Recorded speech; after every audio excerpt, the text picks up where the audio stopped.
What's going on, Libra? Welcome to your weekly forecast for the week of August 2nd through the 8th of 2021. Truly appreciate you for being here. I hope you're doing great. We're going to pull up the charts this week, show you what's going on in the chart world. Well, guess what? You guessed it. New moon build up this week into your 11th house. So definitely a time to look for sort of radical new ways forward into the future that you want to take your life and connect with the right people, the right groups, the right tribe.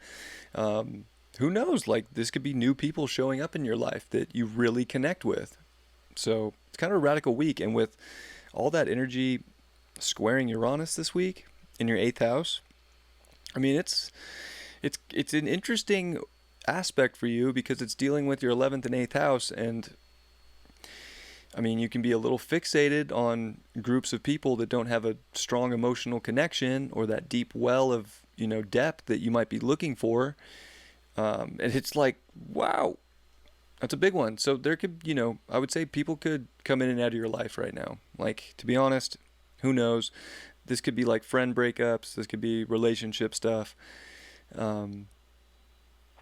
But at the same time, it's trying to ultimately, show you that you graduated that class. I would say it's important to know that whatever does show up was to show you that you can take the next level within yourself here, of what the soul desires. So it's I think there's a battle between listening to some crazy soul desires or holding on to something that doesn't have a deep connection. But I think it also could bring people in to your life too that you weren't expecting. So I think by the end of the week you could be like, whoa, wasn't expecting to meet this person who's crazy. Who knows? With Uranus, you might just meet an astrologer in the 8th house. With Uranus in the 8th house, you might meet an astrologer and boom, who knows? So kind of like that. Venus, your ruling planet's in the 12th house. So definitely, I think looking for the magical love story or the magical relationships that are beautiful and bring that ultimate creativity. But, also, I guess learning too that the magic is really just deep within you, and it doesn't have to be anywhere else in life. You just have to kind of dissolve into that unity of your heart space. And I think that alone will get you through whatever shows up in life that might be a little weird externally with that Uranus square and that new moon in your 11th. And then Mars, of course, in your 12th house is, trying to put your energy into something creative. Anything creative you can do right now is going to feel better. Really put that passionate drive into something you just feel deeply called to, and not just get lost in every little thing. Mars in the 12th can want to do a little bit of everything, and that can be a little tiresome. And especially with the way the chart's right now, it's gosh, you could be going into some crazy insightful places right now, channeling a lot. Third eye may be wide open this week, and what is that trying to bring out in your life? Go in that direction.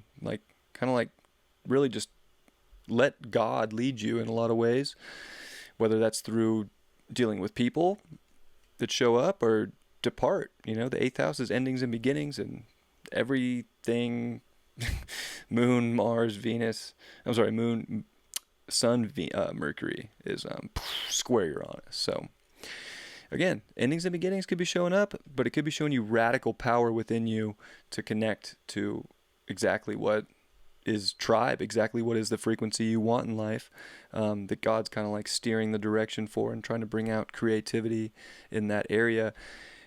Venus is going to trine over to that Uranus in your 8th too. So it's just it's a weird, I mean, it's not, trines are nice, but it's with the 12th and the 8th, it's woo, going into some really deep places and either seeing a lot of beauty or seeing a lot of weirdness that needs to be made beautiful, especially with a Virgo 12th house. You gotta kind of make the unseen stuff beautiful too, not just the outside stuff, the nice this, the nice that, but really find that authenticity and that true essence of what's beautiful to you. And then Venus is also going to quincunx Chiron, and then the Sun, Moon, and Mercury are going to trine Chiron in your 7th house. So, you know, I would say your ruling planet quincunx that energy is a little, it's a little weird dealing with the 12th and the 7th. Like having sort of this like surrender, especially with Venus being there and Chiron. So it's like having to surrender to like really deeply aligned, unified relationships that are pure on a deeper emotional level as well as on like an exterior of like finding beauty, beauty and harmony within that relationship. And then all the 11th house trines to that, like I feel like something really good is coming in. So it's like even if something weird comes up with all this energy square Uranus, it's gonna bring in like the healer, like the healed one, if that's what you were looking for, or if that's what you are looking for. I feel like that could show up in some Uranian, weird, divine, destined way. And I think that that's really beautiful. As long as you're, seeing that beauty within yourself and going in the unique way in life that you can connect to that, I think that'll be really, really solid. And there's a lot of 5th house energy right now with Saturn and Jupiter there, like locked and loaded for the rest of the year, So Saturn's trying to bring like, have you take authority for what you really want to create in life. And it can feel like, work almost to have fun. But, Jupiter's trying to lighten that up a little bit and say, hey, there's a lot of ways that you can take authority for fun in life, but you got to really listen to your heart. You got to open all those doors. You got to take a little risk. So there's some risk too here, Libra. It's like almost like if you want the deepest, most amazing connection to whatever it is in life, to your future even, you got to really take authority for where that heart is trying to guide you. King of Cups reversed. Yeah, I just felt like you really had to go deep. Like it's just it's a deep dive emotionally. Like learning what you should connect to and what you should disconnect from, and taking like that emotional authority, listening to your heart, owning up to that. Like I think that's all very important. You don't want to feel like whatever shows up or whatever shows its way out this week, like you don't want to like be so attached to it or so connected to it that you feel just emotionally or really like emotionally like distraught or have like all that sort of inner authority taken out. You're about to come into some 12th house stuff here next, in Virgo season, a couple weeks. So, maybe there are things that aren't meeting up for the future that you want to go into, and you don't want to like not take the authority within yourself to move in that direction.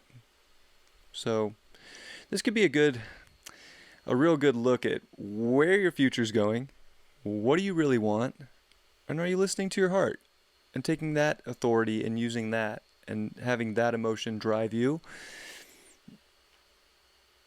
to the beauty, right? Ruling planet in the 12th, like, you definitely want the dream. So you gotta go create it. Jupiter and Saturn are gonna help with that. I hope you have a lovely week. I'll catch you next time. Peace.